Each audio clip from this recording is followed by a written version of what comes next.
Hello, I'm Bianca, and this week I'm going to be responding to the third video in Speaker's Corner. So I'll start off by saying race is just the color of your skin. It never was meant to be the separating factors of our nations or to determine the fate of many of our ancestors in history and even our peers today. Race isn't the only dividing factor in our society.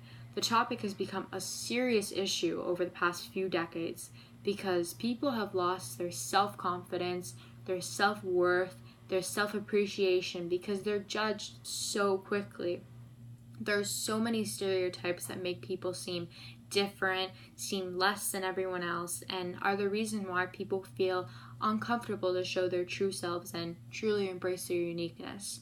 The line in this video that really made me start thinking was when the speaker in the video said, "People didn't even ask me before they assumed that I was in academic or the applied level, but really she was in IB, and this was all due to the fact that she had a darker skin color than all of them."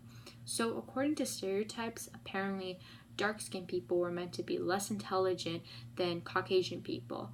Obviously, we know this is not true, but people take these negative connotations that we have in everyday life and make them into a reality while knowing that they're not true.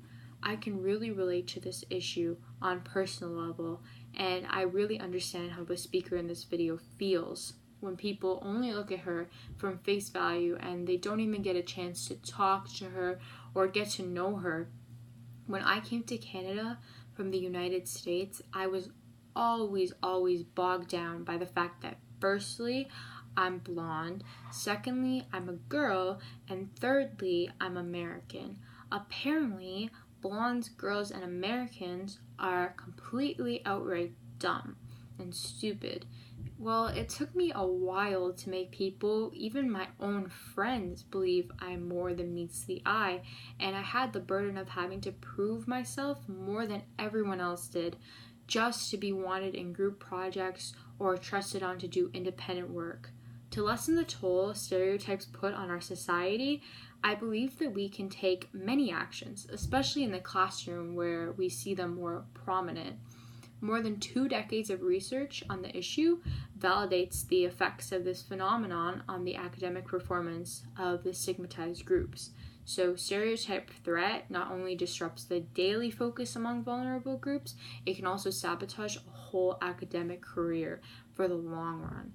So some actions we can take are to create an identity-safe classroom.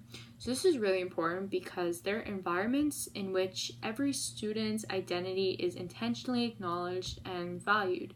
In these classrooms, students see themselves in the curriculum, feel affirmed by the images on the classroom walls, become acquainted with the cultural backgrounds of their peers, and even believe they matter as individuals in the classroom community. These are classrooms in which teachers know their students well enough to determine what messages they will need to succeed and how to get them there. So, creating positive images, welcoming students, forewarning students about stereotypes, and educating about bias and what they mean are all actions to stop the stigma. To learn more about this topic, future generations should start to be educated on the effects of stereotypes on mental health and the different types of stereotypes we think of every day but we might not acknowledge. Thank you for listening, and I hope we can overcome what we've started. Remember, any form of bullying is not